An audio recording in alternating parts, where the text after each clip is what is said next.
Sem Notícias. Oferecimento Hotel Ibis Styles. Sua parada certa em São Mateus. Linhares Online. Conectividade e soluções. Olá, é hora de conferir o que foi destaque em Linhares e região. O Sem Notícias desta quarta-feira já está entrando no ar, trazendo todos os assuntos de Linhares e região norte. Confira em destaque na edição desta quarta-feira. Motociclista quebra uma das pernas em acidente no bairro São José. Moto furtada em Linhares foi localizada pela polícia poucas horas depois do crime. Aplicativo criado por estudante de Linhares já está sendo usado na escola José Modenese. Vereadores de Linhares se reuniram com o governador Renato Casagrande no Palácio Anchieta. Saúde pública foi o tema do encontro. Confira hoje a coluna Agronegócios com Franco Fiorotti. A nossa entrevista de hoje do último bloco é sobre geração de empregos. Confira também os destaques do nosso esporte. Esses e outros assuntos agora no Sem Notícias. Linhares se vê aqui.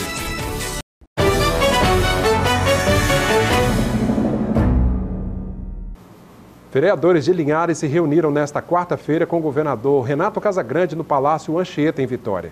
A pauta do encontro foi a saúde pública em Linhares, especialmente o HGL. O próprio governador gravou um vídeo comentando a reunião com os vereadores. Olá, meus amigos, minhas amigas, estou aqui no Palácio Anchieta com a Câmara de Vereadores de Linhares. Aqui ao meu lado o Ricardo, que é o presidente da Câmara, mas também com 8 vereadores aqui de Linhares, numa conversa muito boa, discutindo aí as perspectivas, as possibilidades para Linhares nos próximos anos, dentro do nosso governo. A Câmara sempre me recebeu muito bem e eu quero discutir os assuntos de Linhares com a comunidade de Linhares, com a Prefeitura Municipal, com a Câmara de Vereadores, né, com as entidades de Linhares, porque nós queremos desenvolver um bom trabalho nos próximos anos e a Câmara tem me apoiado muito. Muito obrigado a vocês então pelo carinho, pela atenção de vocês e vamos caminhar juntos. Tomara, a gente torce aí para bons investimentos do Estado, né, sobretudo com relação à gestão do Hospital Geral do município. Uma motocicleta furtada foi recuperada pela polícia poucas horas depois aqui em Linhares. O veículo foi recuperado graças à ação de um policial militar que estava de folga. O PM encontrou a motocicleta abandonada na Avenida Alegre, no bairro Shell, e acionou os colegas de batalhão. A Honda CG Titan foi levada para a Delegacia de Polícia Civil e depois entregue para o proprietário. O furto está sendo investigado. O estudante Gabriel Uli Cardoso, de Linhares, que criou um aplicativo que estimula alunos da educação especial no aprendizado da matemática, foi recebido nesta quarta-feira pelo prefeito Guerino Zanon no gabinete da prefeitura. O aplicativo criado por Gabriel está sendo testado por 12 alunos da escola José Modenese, no bairro Canivete. O projeto teve início no dia 21 de março e, a partir de agora, vai acontecer uma vez por semana, atendendo a 12 crianças com diferentes tipos de deficiência da escola. Quarta-feira, você já sabe, é dia da coluna Agronegócios, com Franco Fiorotti. Confira as notícias do campo.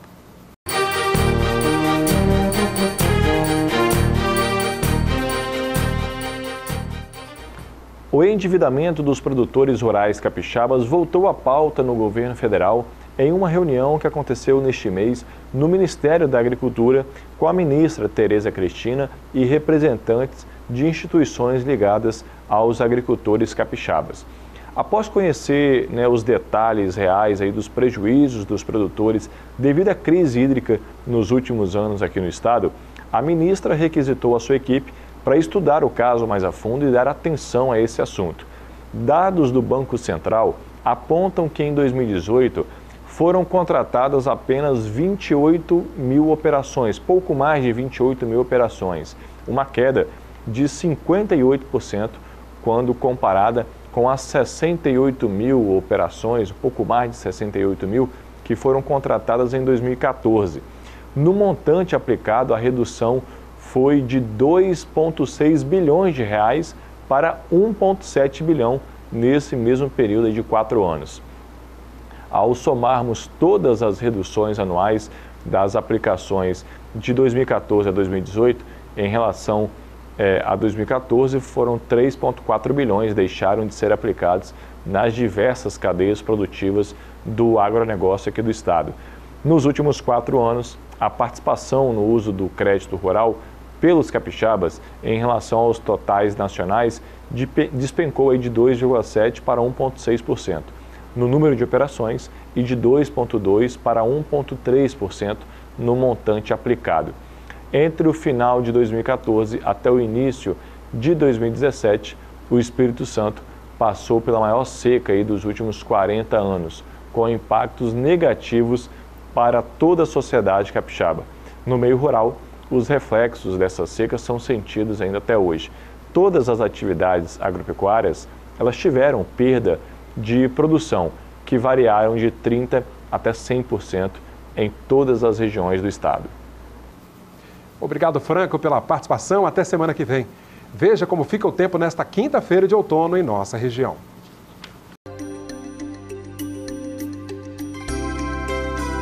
A quinta-feira estará com sol entre nuvens e sem chuva. As temperaturas um pouco mais amenas. Linhares com mínima de 20, máxima de 32 graus.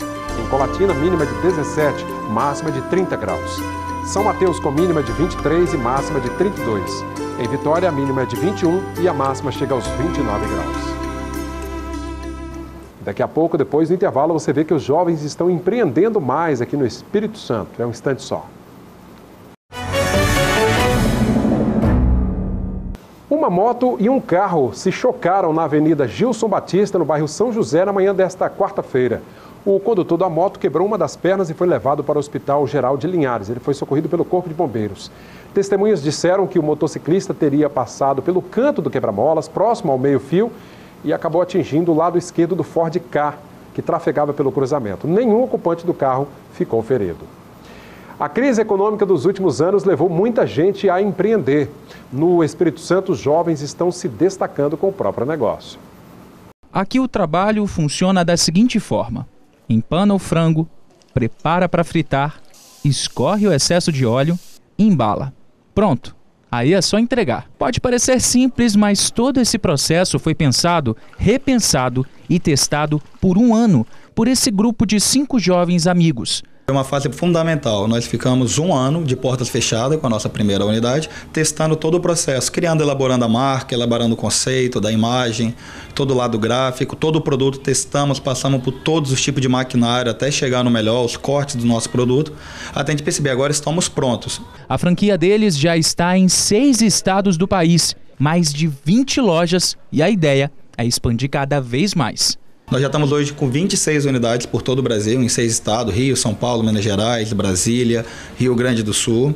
Nós já estamos e a ideia é expandir mais, até fim do ano a nossa meta já está chegando com 100 unidades por todo o Brasil. O que chama atenção nessa turma é a faixa etária. São jovens. O Rafael, por exemplo, está com 28 anos. Representa uma turma cada vez mais inquieta e que quer vencer na vida. Segundo o Sebrae, de 2017 para 2018, houve um salto aí de 50% para 57% de jovens entre 18 a 34 anos abrindo o próprio negócio. Essa crescente, segundo esse analista técnico do Sebrae, está ligada a essa nova geração, cada vez mais atualizada.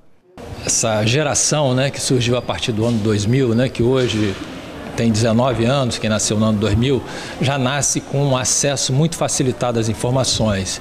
E aí esse perfil acaba sendo desenvolvido muito cedo, muito precocemente. E esses jovens estão buscando realmente empreender muito mais do que as gerações que nasceram antes dessa época. Apesar de terem boas ideias, a preocupação hoje é com a mortalidade de novos negócios. Testar a ideia, validar a ideia e depois partir para o planejamento propriamente dito, que seria o plano de negócio, já com as informações financeiras para analisar essa viabilidade. Tudo isso tem que ser feito antes de colocar o negócio em ação, porque a gente tem índices aí de mortalidade de empresas que mais de 50% deixam de existir, fecham por essa falta prévia desse planejamento. E com relação ao Rafael, que junto com os amigos espalha sua marca pelo país, o importante é perseverar. Palavras de um jovem empreendedor. Escolham algo que vocês façam muito bem, se empenhem, busquem, estudem, façam cursos, juntem com pessoas boas que somem para a ideia. E o principal que eu vou dizer são as pessoas. Acredite nas pessoas, porque o maior recurso que nós temos são as pessoas, as ideias, a troca. Afinal, não se monta nada sozinho. Bacana, né? Parabéns aos jovens aí pela iniciativa. É isso mesmo, tem que empreender, buscar uma boa fonte de renda. Vamos agora saber como fechou o dia o mercado do café.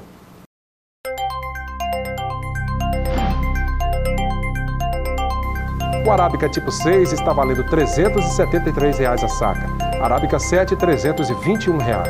O Conilôntico 7 está cotado a R$ 292 a saca. Fica por dentro agora dos destaques do nosso esporte. Sim Esportes. Oferecimento. HIE Esportes e Central Bikes e Motos. Artes marciais em destaque. Como a Copa Soretama de Jiu-Jitsu 2019 foi um sucesso, a modalidade ganha ainda mais destaque na região com novos adeptos. As academias estão trabalhando com tamanha dedicação que todas conquistaram medalhas na competição no último final de semana, como a Maguila Team, né? Bom, e é por isso que no Tabelinha Esportiva desta quinta-feira tem presença confirmada da organização deste evento. O professor Edene Silva, da Academia Vovô de Jiu-Jitsu de Soretama, vai participar do Tabelinha Esportiva ao vivo conosco. Por isso eu aguardo vocês. Muito obrigado, Altemar, pela participação. Até a próxima edição do Sim Notícias. Depois do intervalo, você confere uma entrevista exclusiva sobre o aumento na geração de empregos aqui no Espírito Santo. Uma boa notícia. É daqui a pouco, no retorno, depois do intervalo.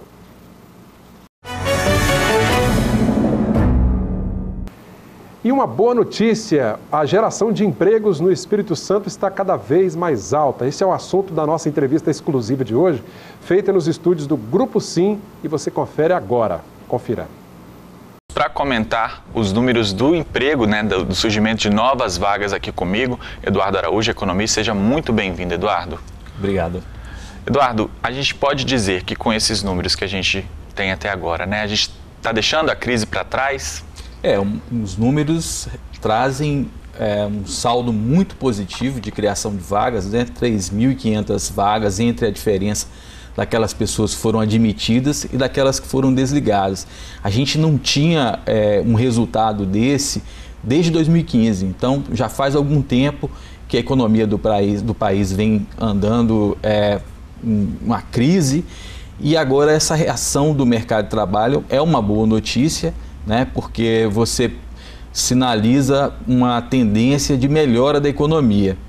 É verdade também que essa melhoria ela está muito ancorada com o otimismo que se criou com a transição do governo federal. As pessoas passaram a acreditar que a nova gestão no governo federal iria conseguir resolver os problemas fiscais do país, e que nesse caso envolvem a aprovação da reforma da Previdência.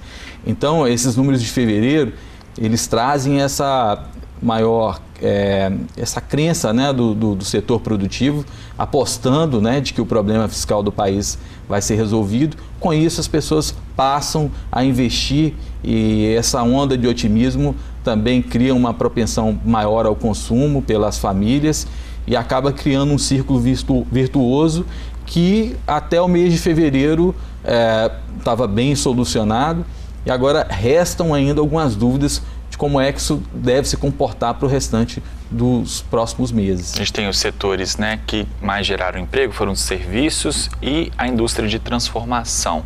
Por que esses setores cresceram, e do outro lado a gente tem o comércio e a construção civil perdendo vagas de emprego?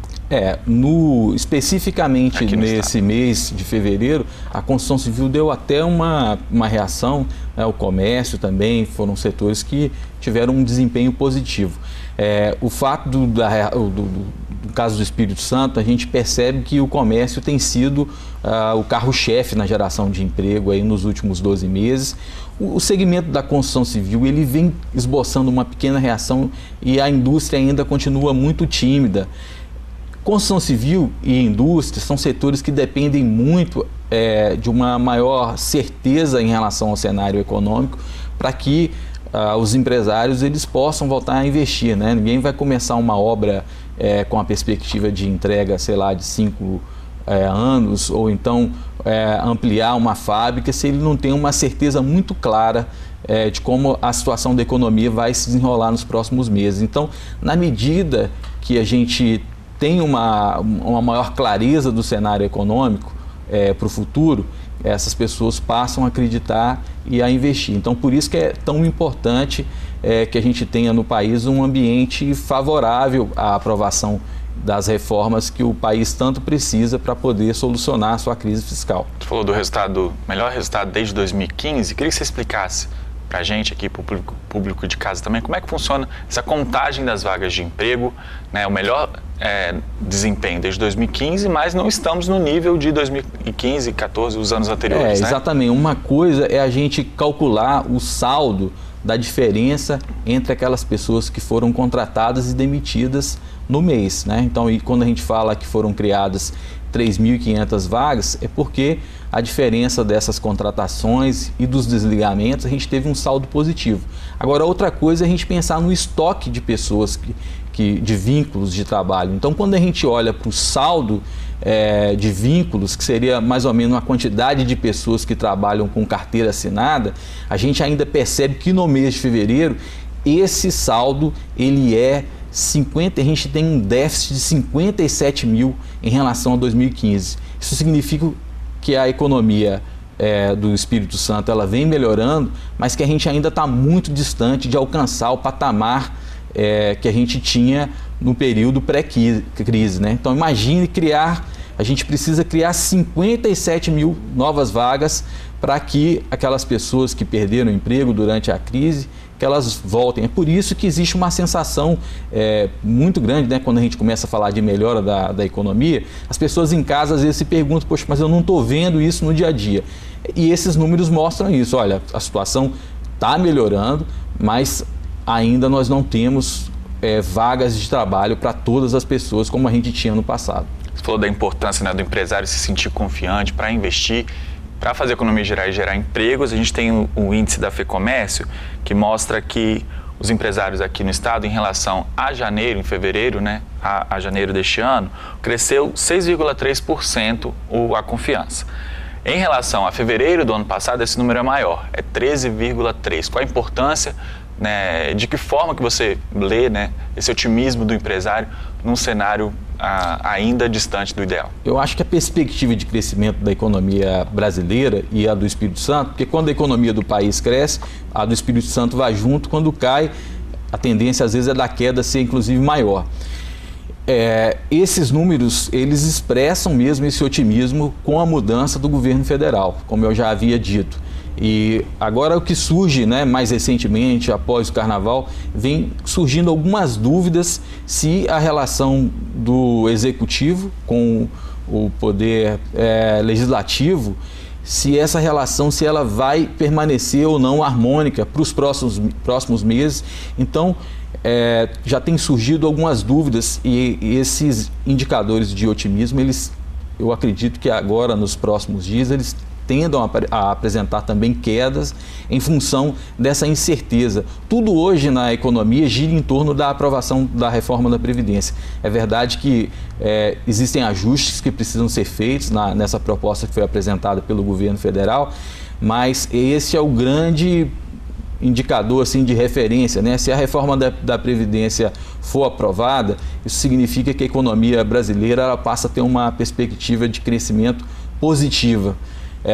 Caso essa reforma não seja aprovada, a incerteza cresce muito, é provável que a Bolsa de Valores daí já tenha queda, e aí você passa a voltar a uma situação semelhante à que nós passamos há alguns meses atrás, né, desse período de crise econômica. Então, tudo também tem uma relação com o ambiente da crise política, né? A gente espera que essa relação do parlamento com o Poder Executivo seja resolvido para que a gente consiga aprovar não só a reforma da Previdência, que é só uma das reformas que o país precisa, mas as outras reformas que tendem a reestruturar o Estado para a gente poder resolver o problema da crise fiscal e conseguir criar produtividade, investimentos para ampliar a produtividade e a melhoria da infraestrutura do país. Quais seriam essas outras reformas que o Brasil... A gente está batendo nessa tecla da reforma da Previdência, porque ela foi colocada como uma grande questão, né, que vai aí melhorar a situação do país. Que outras reformas o Brasil ainda precisa? Basicamente a reforma da Previdência ela abre um espaço fiscal, né, recursos para que o governo consiga fazer incrementos na produtividade. Nós temos hoje um problema muito grande no país, que é a infraestrutura precária, né? O setor público ele não tem recursos para poder fazer os investimentos que precisam ser feitos em estradas, rodovias, que permitiria com isso com que a gente conseguisse reduzir o custo da nossa produção para poder, por exemplo, exportar e dessa forma trazer riqueza, né, de outros lugares do mundo. A gente torce para que mais postos de trabalho sejam criados, né? Por hoje é só. Continue nos assistindo pelo canal 16.1 em HD e também 316.1 para quem é assinante Sky. Continue também interagindo com as nossas redes sociais, facebook.com/TVC Linhares e com o nosso canal direto no YouTube. E o telefone da redação que aparece aí, 3373-2000. Sim Notícias, Linhares se vê aqui.